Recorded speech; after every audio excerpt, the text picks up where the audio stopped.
Up to a few hundred people go missing in the American wilderness every year. Most often, hikers who disappear in the vast woodlands are eventually recovered, most of them alive and well, while others are not as lucky. Many of these disappearances are the result of a lack of preparation, inexperience of the wilderness, accidents, or animal attacks. But every once in a while, authorities come across cases that are far more peculiar, seemingly unexplainable. In 1969, on Father's Day weekend, 7-year-old Dennis Lloyd Martin and his family were visiting the Great Smoky Mountains National Park in Tennessee.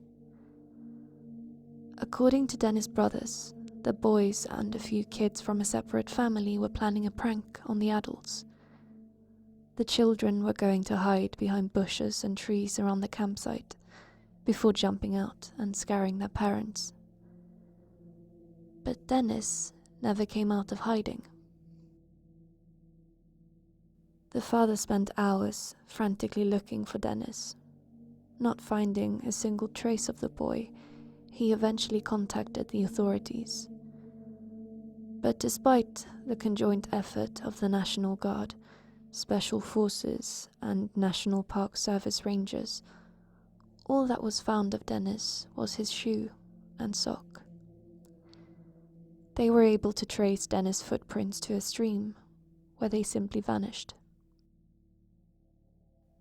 To this day, the disappearance of Dennis Martin remains a mystery, but there have been plenty of speculation on what really happened to him. Some believe he simply went lost and wandered off into the forest, unable to find his way back. Others believe someone with ill intent must have lured him away from the campsite. There are many more cases like this around the world, where people go into the woods and simply disappear, never to be seen again.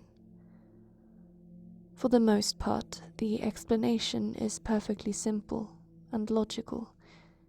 People get lost and succumb to the elements brought on by the harsh environment. It's also possible that at least a few of these people go underground of their own volition and simply don't wish to be found. The woods can be a good hiding spot, depending on what or whom you're hiding from. Regardless of the true explanations to these disappearances, it's safe to say that there are many things that could be lurking in the darkness of the woods.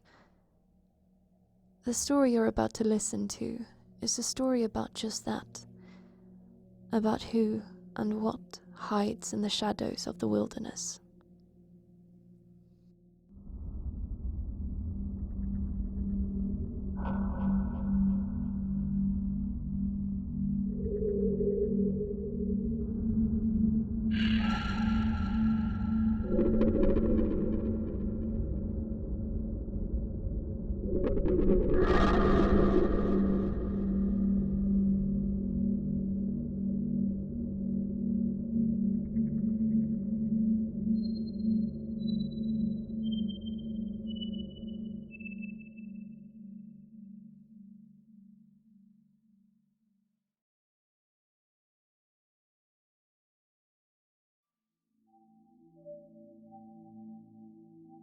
This story happened about 2 years ago while I was in university, working on my degree in biology. I had signed up for a trip to gather samples for an experiment some students in the ecology department were going to run. It required the collection of samples from several sites, so they recruited biology, ecology and forestry majors to help them complete the sampling in a shorter period. The area my group was to take samples from was a few hours from my uni in the Pacific Northwest. There are 9 of us in my group, 8 students and a supervising professor. We got to the campsite in the late evening and set up our tents. One of the other students had brought a big container of split pea soup from home and was sharing it with the others on the trip. I don't really care for split pea soup, so I declined the offer. Everyone had some except me, one other student, and the professor. Come the next morning, the 5 students who had eaten the soup weren't in the best of shape. They were in the grips of some gnarly food poisoning and were in no shape to hike for 8 or 9 hours to collect the samples we needed. Originally, the professor who was supervising us had some rules, such as people travel in groups of at least 2, and we had to return to camp by nightfall. Now, those rules were tossed out to make sure we kept to our timetable and collected all of the required samples. We were just told to do our best to complete the work assigned, as long as you can do it safely. That morning, I set out for a long day of hiking. After a mile or so, I ran into the stream I was supposed to follow. I needed to travel about 4 miles upstream, stopping every quarter mile to collect samples of the water and soil. This meant I had to hustle to get back before dark. Halfway through the day, I realized that wasn't going to happen. About 2 miles into my hike, I stopped for lunch, sitting on a log overlooking the stream. The scene was really peaceful until I smelled the cigarettes. It wasn't the smell of a cigarette being smoked, more the musty smell of a heavy smoker's car where cigarette butts had been left to ferment for weeks on end. I looked around but couldn't see anyone. I just assumed that the wind had blown the scent of some hunter or hiker over to me, but minutes later, the smell hadn't faded. The vegetation in the area wasn't that thick, but there was still a lot of places for someone to duck behind a tree or bush. I was unnerved that someone was apparently staying close enough to me for me to smell them for this long, without so much as a word. I quickly packed up the trash from my lunch and continued up the stream. The musty cigarette smell went away for the next few hours. It wasn't until I arrived at my last sample location, late into dusk, that I smelled it again. The woods were getting really dim by this point. Looking back on it, it was a really stupid idea to stay out so late, as just hiking back to camp in the dark would be pretty dangerous, even without a cigarette-smoking stalker. Having just put the collection tubes in my bag, I shined my flashlight around the darkening woods, looking for whoever was giving off the smell. I didn't see anything that caught my attention. It would actually be more correct to say I saw too many things in the dim light that might have been a head sticking out from behind a tree, or someone crouched low in the foliage. I didn't like the idea of being in the dark woods with a stranger who, for the second time, was lurking near me without revealing themselves, so I began to double time it, back down the stream. I made much better time on my way back, even though it was dark, because I didn't have to stop to take any samples. Even so, I didn't get back to camp until a bit before 10. I was the last one to get back, and everyone but the professor was already asleep.